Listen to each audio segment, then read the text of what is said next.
Wednesday season 2 has just like premiered on Netflix, and I had some time to just like think about it, ruminate on it, and I just decided to just do another review episode. The last episode I did on Wednesday, I was like talking about the first season, then I was talking about predictions for season 2. So now that season 2 parts both 1 and 2 have been out, and people have been like had some time to like review it or like let the whole season like kind of like sit and like ruminate on it, let's just kind of like debrief on what happened in season 2. I am going to just simply talk about what just happened, what we just saw. I'm going to give my opinions on new characters. I'm going to talk about the whole Wednesday and Enid thing cuz I saw some stuff about that. And then I'll just like talk about briefly about Jenna Ortega's little press outfits, and then I'll just like give my own like final thoughts. And we can just like go.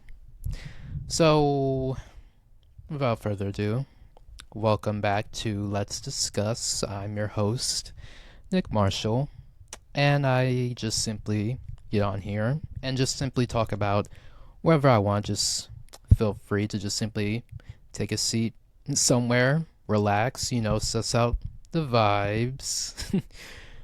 Channeling my inner Khadija Membo, just suss out the vibes, and we'll just get right into just simply reviewing season 2 of Wednesday. So, let's just talk about part 1.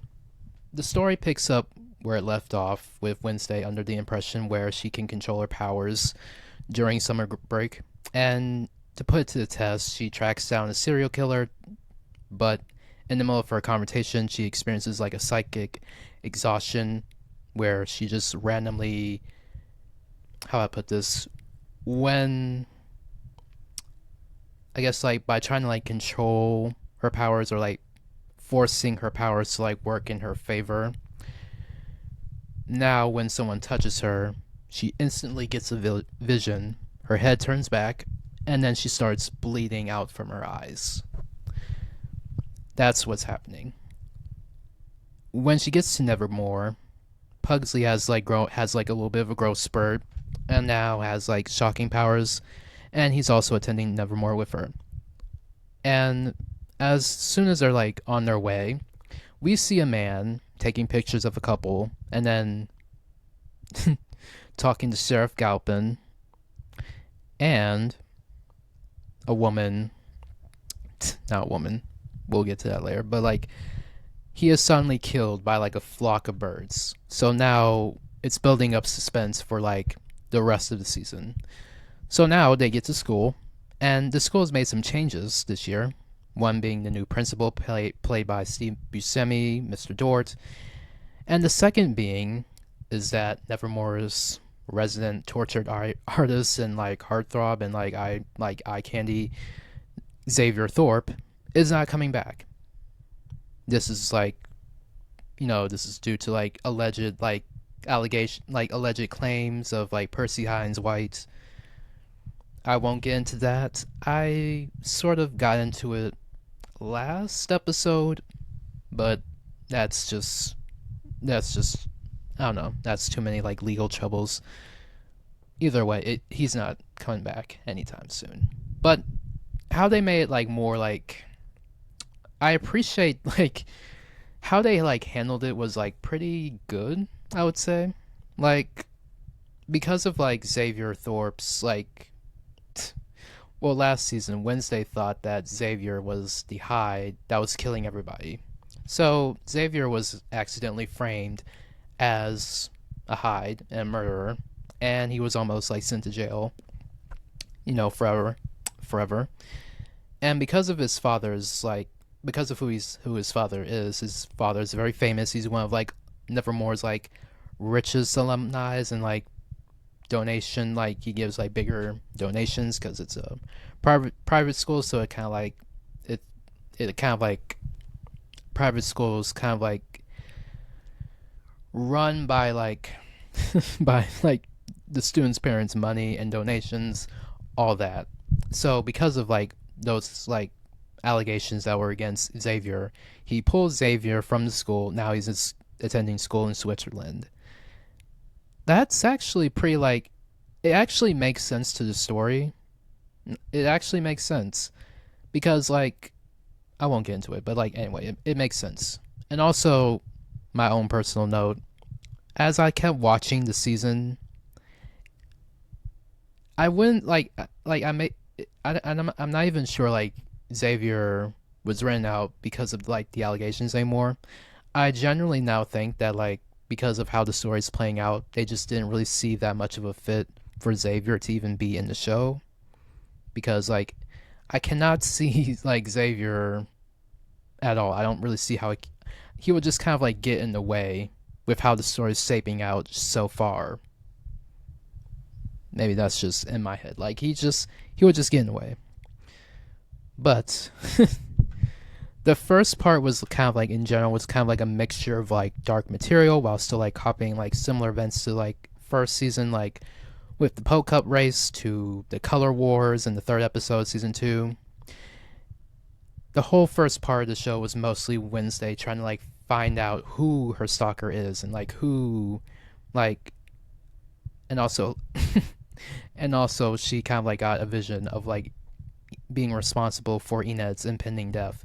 So at first, those were the two like we would think that those were like the two big like plot points of the season. But there's more. So around the first episode, I feel like this is the first episode. Pugsley, okay, like there's a story told about like this student named Isaac Knight who tried to like create life, I think.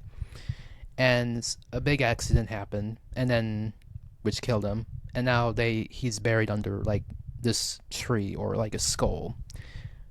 So Pugsley decides to like see if that like if that like story's true. He kind of like shocks him back to life. And now he's got like a whole ass zombie in his home, like and in his like own bedroom. So we got like three big plot points so far. And then there's another plot point where Mr. Dort is blackmailing Bianca to get more money for the school so he can take it for himself. So many there's like good material, but it's all happening at once. Yeah. And then Wednesday and Morticia's relationship is like discussed again in the season, and it's sort of like it's kind of like garnering like a mixed reaction from fans because it feels like when the Wednesday's kind of like I don't know like behavior towards her mother was like a little bit forced. It feels like okay, I think they're like saying like it's cringy that she's like having a whole like I hate my mother bit. But like I feel like since like it's I feel like since like Wednesday is being portrayed as like a teenager now and in past versions of like Adam's Family like content, she was like 10, I think. So I feel like it's just more like on brand to be a little bit more like angsty and it's like, like you're in your teenage years, everything's like you're I don't know, like everything's just more cringy when you're a teenager. So like I feel like it's just on brand for it to be sort of like cringy. You know, that's kind of like my thought process on it. I don't know. I can see where people are going with this. I don't really have that much of an opinion on this. I haven't really like viewed any like Adam's Family like material prior to watching Wednesday. And that was like 3 years ago. I haven't really like watched any ever since. So I'm kind of coming into this with like a naked eye and just like I don't really have that much of an opinion on that, unfortunately. Then why am I making this episode? Well, I don't know. I just like the show. But a lot of like the show's promise for like having a more like darker, more mystery like lore filled like season, it does like come perfectly into place because like the entire first part, even though we're kind of like it's doing like a copycat of the first season to an extent, it's still like building more of like a mystery, like it's still adding more horror elements. And even with Tim Burton directing some episodes, he didn't direct every single episode, unfortunately, but like with Tim Burton directing certain episodes, it does build on, it does like, it does deliver their promise for the show to like have a more horror theme element to it. And I like the mystery so far, but like again, so many things are happening at once. Well, not so many things, but like we just don't really know. Like, oh my god, like so many like, well, not too many villains, but like there's just too many conflicting storylines to feel like, hey, this is the biggest threat that's happening here. But I do feel like maybe as I'm like as I'm thinking about this now, maybe it was like well thought out. I don't know. But like the first part in general was like perfectly kind of like mixtured in with like mystery and horror and uh, anyway, the first part ended with Wednesday facing Tyler at Willow Hill because she was trying to like figure out who Lois was, or like the Lois project, more into like the missing like outcasts, that and it leads back to Willow Hill. So she uses her Uncle Fester to like get in, and then she has to like break him out, and then she like faces Tyler. Oh, okay. Yeah, Miss Thornhill comes back. A lot of like a lot of like a lot of things are happening. Well, not like a lot, but anyway. A former student, a daughter of a former student, has been experimenting on outcasts through this said Lois project and faking their deaths, and she unintentionally, not the daughter, but like Wednesday unintentionally releases Tyler's mom, Francois, and gets injured by Tyler. What we don't know then is that Francois is a Hyde, and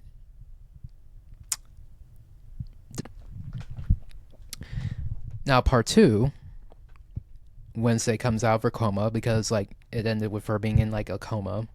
She wakes up, she finds Weems to be like her new spirit guide, and then like this whole like this funny dynamic happens between them. But like the central plot revolves around Isaac's Knight's plan to like remove his sister Francois from her Hyde curse, which involves kidnapping Pugsley to harness his electrical abilities to power a machine. And the storyline features like a body swap between like Wednesday and Enid, and and a revelation to that Principal Dort has orchestrated the Morning Song cult and the ultimate betrayal of a trusted figure. Really, wait, okay, okay. Oh, the revelation that Principal Dort has orchestrated the whole Morning Song cult, and then the ultimate betrayal of a trusted figure, revealing they were accomplices in a larger conspiracy. The part concludes with Isaac's survival, Thing ultimately killing Isaac, Tyler becoming an orphan, and Enid heading north in her werewolf form, prompting Wednesday to follow her, like towards the end. And like, okay, to break down like why Wednesday's going after Enid in in the finale, in the season 2 finale, earlier in part 2, Enid finds out that like she's becoming an alpha. It's a possibility. Well, she is an alpha. The stages for like her to like become an alpha, or the fact that she was like a late bloomer, she wolfed out under a full moon, she wolfed out without being under a full moon. So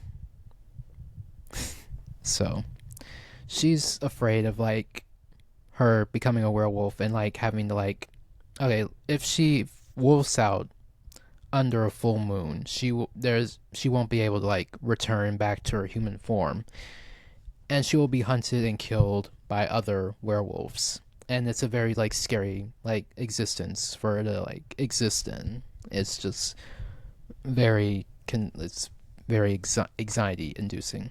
So Wednesday had like a confrontation with trying to like kill Isaac basically, but Isaac outsmarted her, and and he buried her. Enid couldn't dig Wednesday out in her human form, so she had to wolf out, save her from dying, and unfortunately, there's a possibility she won't be able to like return back to her human form. She ran away. Now Wednesday is heading north to like find Enid, and this really like puts her friendship, the ultimate like true like climax of the show. Like it's like the biggest thing in the show, and I love it. Really, like honestly.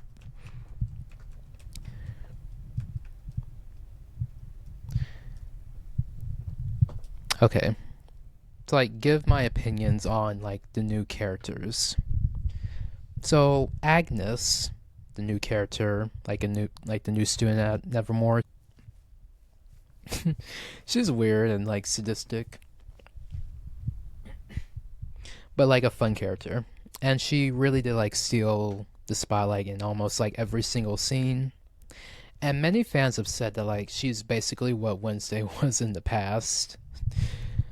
I don't know. I don't know. It's just cute. They're all just cute together.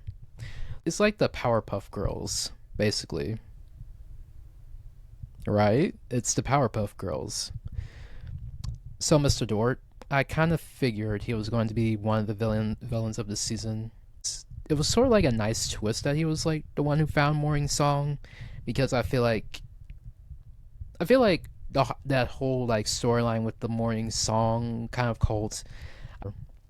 I feel like that should have been like that was interesting enough to like have a more like longer like. I feel like it needed to be like told more in depth because it was like pretty interesting. It was like a it's a pretty interesting like part of of Bianca's story. So I feel like with it being wrapped up so quickly, it feels like I don't know like, and I thought like her and her mother were like rivals, and now they're sort of like buddy buddy in season two. So I don't know what was happening there. I feel like the writers kind of like forgot something. I don't really know. But other than that, I'd have no like really that much strong opinion of him because there wasn't so many villains, but there was just like trying to like we were trying to like I don't know like see how many bad guys we could come up with season two. Isaac is pretty. I feel like the build up with Isaac being like the big villain was pretty like it was. I feel like it was pretty good, in my opinion. I feel like it was pretty good. Like with I feel yeah, yeah, it was pretty good. I feel like they should have just simply stuck with that and preventing Enid's death. I feel like they should have just stuck with those two big plot points, and then and also like keep the morning song thing too, and like delve more into that. But I feel like the build up for like Isaac to be like the big villain of season two, I feel like that was done pretty good. I don't know, cause his like villain arc and like whole connection with the family was like more like it's more like it makes sense more to the plot than just saying like either like Mr. Dort's like whatever like I feel like he would have just been like a nice like little principal like who was gonna be like new and like fun and whatever, but like he was the villain too. He's eating brains as in the horror, and he's returning back to his like human form. He has a connection with the Adams family. Like Thing is literally his right hand. There was so much lore in with Isaac being the main villain. I feel like they just should have just stuck with Isaac being the main villain. Just leave the other stuff alone. Just leave the stalker alone. It's not like it needs to be like dumbed down for like one bad guy to like make the whole season interesting. It's not like there can't be multiple villains. It's just there's just it seems to be like there's just we're not like figuring out what's the big problem in season two. Where are we going to focus on the most? Too much is happening all at once. But I can't like my own like I guess like my own like full funny thing as I kept like looking at the actor. His name is like Owen Painter. To me he looks like the younger version of like George McFly from Back to the Future. That's like literally like look up George McFly younger from Back to the Future or like younger George McFly from Back to the Future, and then look up Owen Painter. Do a side by side, and you'll see what I'm talking about. They look exactly alike. They do. Anyway, and lastly, like Francois, I think that's it with with the new characters. Francois, the mother of Tyler's mom. It was nice to meet her, and it's unfortunate that she died because like her and Tyler fought. had to like they had to like have a showdown and they like fought, and unfortunately she didn't make it. But it was nice to like meet her, and she seemed nice. To me, she seemed nice, but she's like very messed up, very messed up. But I feel like that's just due to like being locked up for like many years. That will do that to you. And also like transforming into a monster like every single time. That kind of like takes up your like mental like health. Okay, the whole Wednesday and Enid friends and lovers debate. That's been happening for about 3 years. So there's been like many theories going on, like on whether like Wednesday and Enid are going to like get together. And I'm sort of like in the middle of this because of the fact that like I can definitely see where people are coming from. It's like an obvious like golden retriever, black cat, opposites attract. It makes sense. And like it just like for obvious reasons it makes sense why people will like say that we'll ship we'll ship these two. And if the show is going to like add the romance back into the show, it would obviously like be those two. That would be like the perfect like pair, to be honest.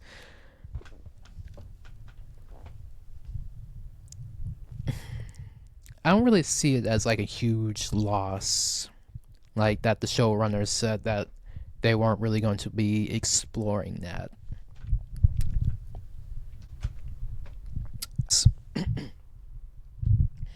I say this because Wednesday and Enid are like one of those pairings that could work either way, and the audience won't be like completely disappointed.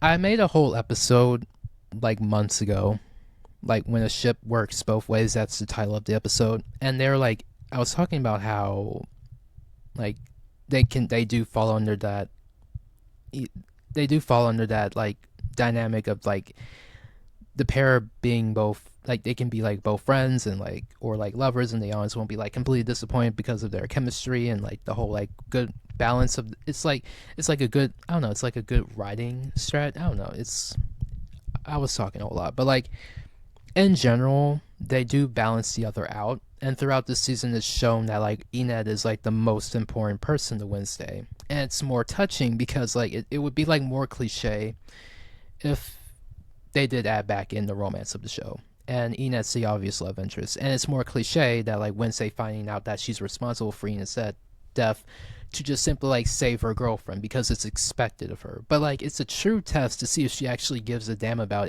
Enid, if she's just her best friend. Because it would feel like you would expect your partner, your romantic partner, to like save you. If it's your friend, that's more of like a test to see if you actually care, if you're actually close or not, because it will be like I'll save you now, or like this can wait till like Saturday. I can do this on Saturday at like 12:30. I'll see you then.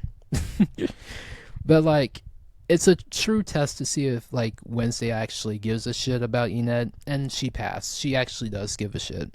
And it's obvious that Wednesday like appreciates Enid and loves Enid. Either or, I feel like I don't see it as a big loss. Either way, I'm not gonna be like disappointed with their dynamic, and it's like a very like it's like I can't explain it, but like the relationship really is like the focal point. Like it's like the center relationship of the show, and it's a relationship that Wednesday can truly like evolve while still maintaining the facets of her true self, because Enid and Wednesday accept each other for who they are. They're more themselves with each other. Wednesday can feel more like open to like her own emotions when it's with Enid, when it like involves Enid. And Wednesday caring about others makes Wednesday more of a hero, even though she doesn't like describe herself as like a hero. These two are just soulmates. And it would have been nice if they were like going to be like getting together in the end. I'm completely fine with them. I'm completely fine with them just simply being friends. And we'll just see how much their friendship is going to like last in the third season, because like it's really going to be like tested in the third season. Now, Jenna Ortega's like whole like performance and like and like outfits for season 2. Like Jenna Ortega this season was obviously like flawless, and her being the producer of the show like gives it the season more like depth, and it, like Ortega being the producer of the show gives the season like more depth. She had more like creative control. So Wednesday wasn't doing like all too much. I feel like she didn't have to like I feel like I don't know. I feel like when I think Jenna has said like in many interviews that like she had to like put her foot down on set a lot and had to like make many like rewrites, like make so many notes. So I feel like she would have to do like less of it. So anyway. But what's got people like talking the most what's got people like talking the most about it was simply like her outfits for the press tour. Lately, for press tours in the past year, stars have been leaning into more like character styling, which is like dressing like the character that they play. And Jenna is slaying look after look. So looking up, it's more like method dressing. Okay, oh god.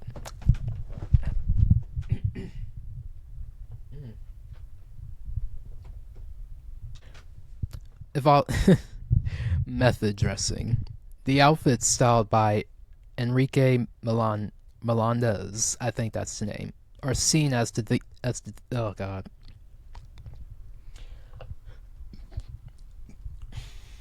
Are seen as like thematic and perfectly aligned with the Wednesday aesthetic. Ortega channels the character's eerie, macrobe femininity while embracing high fashion, according to Google. And then the next point is like high fashion, sophistication. It notes working with a variety of cutting edge and established designers, including Vivienne Westwood, Simone Rocha, Ashley Studio, Givenchy, and on and Deme, featuring a more polished silhouettes and a broader range of colors beyond pure black. An example was her London premiere gown, a pale yellow latex dress from Ashley Studio, which evoked a shedding snake or dripping wax. She's been slaying so many looks, and character styling has been like a thing this past year with Wicked, I think The Challengers, It Ends With Us. Character styling it's been trending for a minute, and stars have been continuing to do it, and when done right, I feel like it was gonna like quickly grow old, but I feel like with shows like Wednesday, character styling, it's a good marketing it's a good marketing strategy, and it's like a good like it's also like nice to like play around with fashion.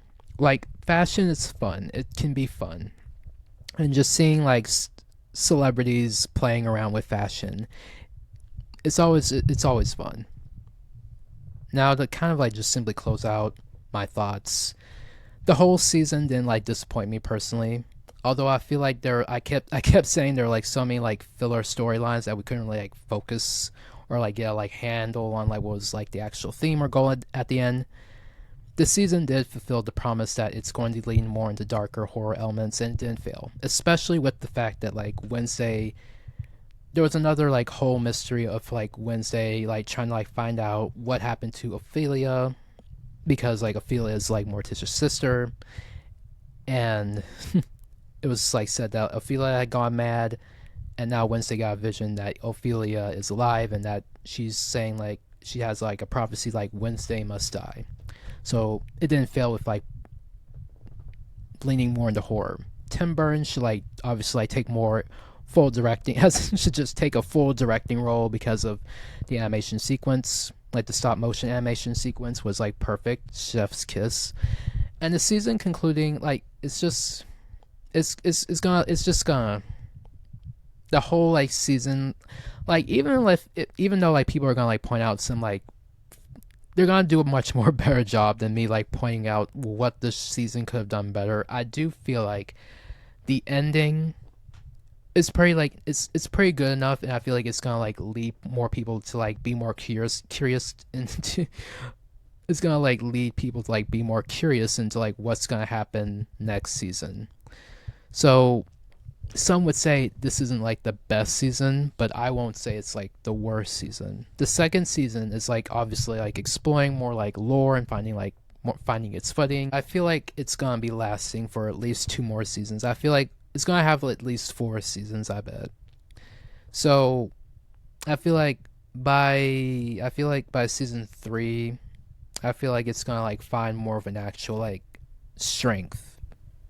I feel like, fingers crossed. If not, Jenna Ortega is obviously talented enough to like keep audiences interested. So I'm pretty excited for what season 3 is gonna bring. So yeah, that's kind of all I have. That's sort of my attempt at reviewing Wednesday season 2. Yeah, I'm gonna get more. I'm gonna get a little bit more better at like reviewing, like review episodes. There are some episodes lined up that I'm talking about. Well, there's some review episodes lined up. Don't don't don't hold me to it. I don't know. I haven't written the outlines yet, but just expect some review episodes sometime in the future. And yeah, that's kind of all I have for today. If you made it this far, yeah. Thank you for listening to Let's Discuss. You can find it on Spotify, YouTube, anywhere you stream podcasts. You can follow the podcast on like social media at Let's Discuss Podcasts _ all lowercase. On TikTok, I think I said that, on Instagram and TikTok. And you can follow me, Nick.Marshall02, all lowercase, on Instagram. And I hope you guys have a beautiful rest of your day, week, month. And just I'll just talk to you guys in the next one. Okay, my throat's doing something. Anyway, I'll talk to you guys in the next one. Alright, bye.